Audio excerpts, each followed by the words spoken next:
Hey, remember when my friend Natani said this? Again, you focus on. Well, it's on a t-shirt now, so go end Generation 7 with a big bang by getting this t-shirt. Space joke. Nebby approves. Now to the video.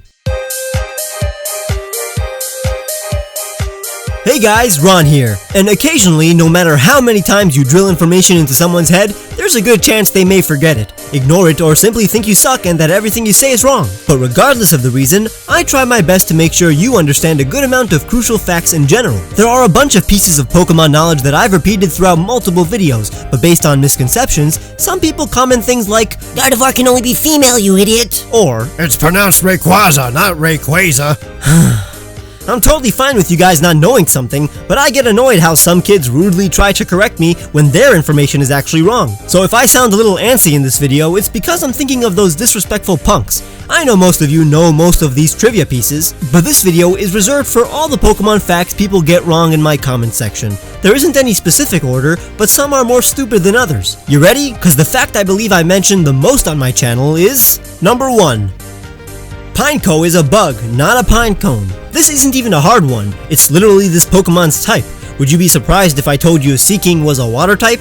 Please say no. And keep in mind that if you look at the Pokedex, it'll straight up tell you, Piko, the bagworm Pokemon. I get it, this Pokemon is 2 letters away from being called Pinecone, and it looks like one too. But that's the whole idea of a bagworm. It disguises itself using twigs, barks, and leaves, and as a result, it looks kinda like a pinecone. Burmy is also a bagworm Pokemon, and I guess it illustrates this concept a little more clearly. So while Piko isn't actually biologically plant-based, Execute is. That's why you gotta remember that. Number 2.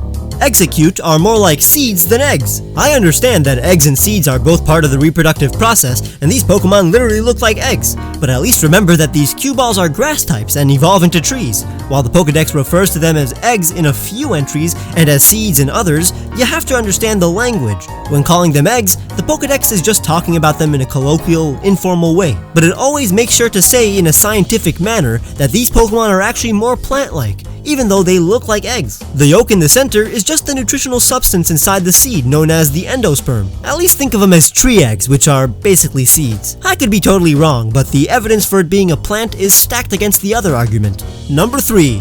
Official Pokemon pronunciations exist. I have no problem at all with anybody casually mispronouncing any Pokemon or even purposely using a mispronunciation that they prefer. And of course, having an accent is perfect justification for pronouncing a Pokemon in any unofficial way.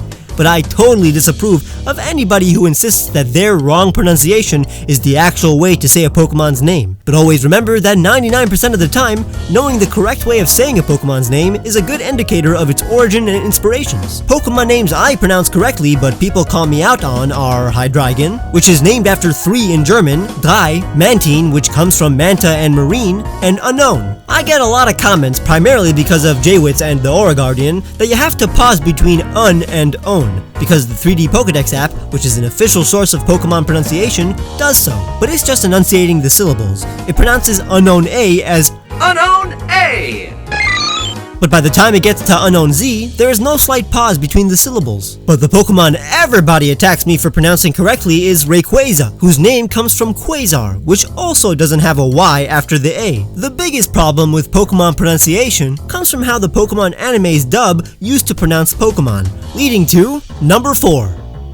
The English dub is produced by the Pokemon Company themselves. From seasons 1 to 8, the Pokemon anime's dub was produced mostly by 4Kids Entertainment. During that time, they were able to get away with pronouncing Pokemon names incorrectly, but the current head honcho of the dub is the Pokemon Company International, and they've been doing it for 10 years. The previous ADR director has described how the company is strict with how Pokemon and characters are pronounced, because they're the ones who named the Pokemon and characters outside of Japan. So Pokemon pronunciations in the anime are official nowadays. That means that even though Bonsly was pronounced as Bonsly in the past, it's still Bonsly. And even though Regice was pronounced as Regice when 4Kids dubbed the show, it's pronounced Regice, whether I like it or not. Arceus is the only exception, considering they changed the original pronunciation that they enforced themselves because Arceus sounds like arse. You know, a butt in the UK. So now it's Arceus. If you want to hear me talk about further pronunciations, check this video I made in the top right. But since we're speaking of legendaries, let's quickly talk about some legendary facts.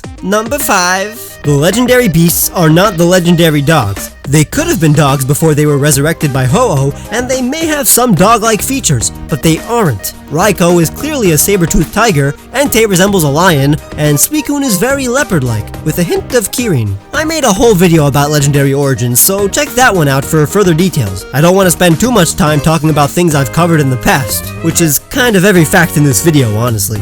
Number 6. Darkrai isn't evil.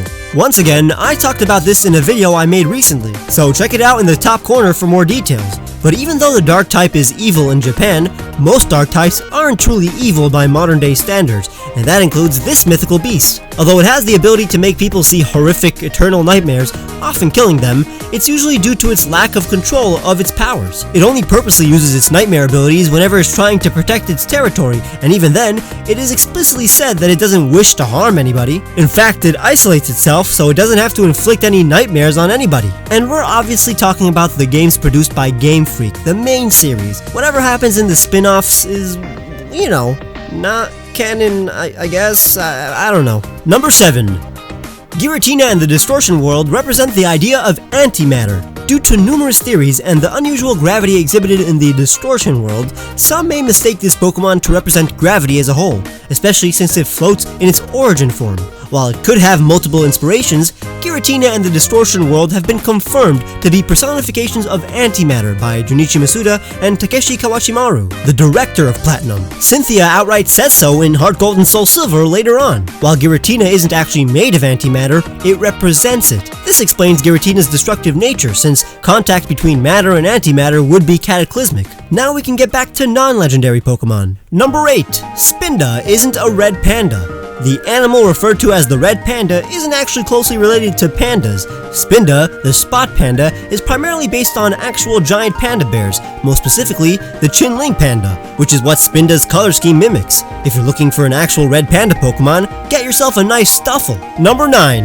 Squirtle isn't part squirrel. The swirly tail it has is a reference to the Minogame of Japanese lore, which have seaweed tails. It's just a smaller version of the whirlpool-shaped tail Wartortle has. While many Pokemon have multiple name origins, Squirtle is a combination of squirt and turtle. A squirrel's tail doesn't even look like this. Now I'm actually a little annoyed, but damn are those squirrels cute. Now while we won't be talking about Pachirisu, another Sinnoh electric type will be part of our conversation. Number 10. Luxray is a lynx. It's true that a lot of Pokemon have multiple origins, but even if you can make hundreds of allusions to Luxray's lion origin, double that amount of information could be used to prove that the Luxray family's design, origin, and lore are primarily inspired by the backstory and etymology of the lynx. Shinx's Japanese name is literally Child Lynx, and both Luxio and Shinx have the signature tuft of fur on their lower jaw, indicating their lynx origin. Secondly, the lynx is way more associated with gleaming eyes and x-rays than lions ever were. In fact, the name lynx was derived from the fact that their eyes gleam, and as you know, Luxray is the Gleam Eyes Pokemon. I have no problem if you think it's a lion, cause it has a mane, but my beef is when I casually say that it's a lynx and get rude comments saying that it's a lion. Its Japanese name even includes the word tiger, so... Number 11. What a pseudo-legendary Pokemon is. Pseudo-legendary Pokemon is a fan term for Pokemon that are in a 3-stage evolutionary line and have a base stat total of exactly 600 when fully evolved. They can usually be found towards the end of the Pokedex, and only the following fit the criteria: Dragonite, Tyranitar, Salamence, Metagross, Garchomp, Hydreigon, Goodra, and Kommo-o. They're almost always the strongest non-legendary Pokemon in the games, and are on par with Mythicals. Now Haxorus isn't a pseudo-legendary. Its base stat total is basically the same as the starters, which is really strong, and Slacking's base stat total is more than 600, making it equal in strength with actual legendaries. But you have to have exactly 600 to be called a pseudo-legendary Pokemon. Number 12. A lot of Pokemon are based on yokai. Whenever I say that there are Pokemon based on yokai, I get a ton of comments from little kids saying, "Pokemon came before Yokai Watch, you idiot!" This is my least favorite thing ever. Yokai are legendary creatures from Japanese mythology. They often inspire characters from numerous anime and video games like Pokemon and Yokai Watch. Neither Pokemon nor Yokai Watch invented yokai. They've been a thing for centuries. An example of a yokai would be the Futakuchi Onna, which is what Mawile is based on, or a Kyubi no Kitsune, which inspired Ninetales. Number 13.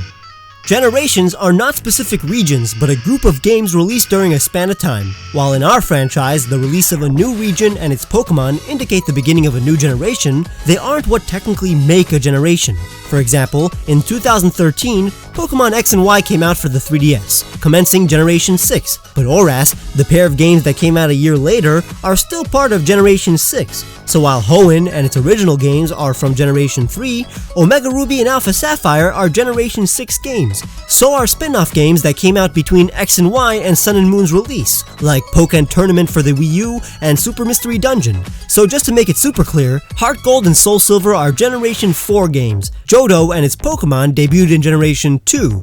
Speaking of generations, number 14. Ken Sugimori's role in the Pokemon franchise. Ken Sugimori is the lead designer and art director of Pokemon, but he's often mistakenly credited for designing all the Pokemon. Here's what he actually did. It's true that with input from other staff members, Ken Sugimori designed basically all the Generation 1 Pokemon, and illustrated all of their official artwork. But he did have a little help from Atsuko Nishida, who designed a few cute Pokemon like Pikachu and Eevee. By Generation 2, Ken Sugimori had a small team helping design all of the Pokemon, but he definitely drew all the official artwork. Of course, the director always makes it understood which kinds of Pokemon should be designed by the team, and as the design lead, Sugimori would finalize the designs of Pokemon. This was the status quo until Black and White, in which Yusuke Omura started creating some of the character art. By Sun and Moon, Omura would actually be the lead Pokemon designer, overseeing a team of 20, but he quit in 2016, and I'm assuming Sugimori is back as the lead character designer. And finally, number 15. Gardevoir can be both male and female. It's always been like this. Ralts, Kirlia, and Gardevoir were introduced in Generation 3, and they could all be male or female. Gallade was introduced in Generation 4, and to obtain one, you had to evolve a male Kirlia using the Dawnstone, but if you don't have one, both male and female Kirlias can evolve into a Gardevoir. Try it out yourself right now! It gets annoying that whenever I mention a male Gardevoir, tons of kids start cursing me out, but I'm used to it. However, the number one fact you must remember is that if you enjoyed this video, you gotta check out my other videos and consider subscribing. Check the description for all the cool links like the music I used, the t-shirts I made, my Twitter and Facebook, which are very important to follow, and my Patreon, which you could help out with. I'll see you guys very soon.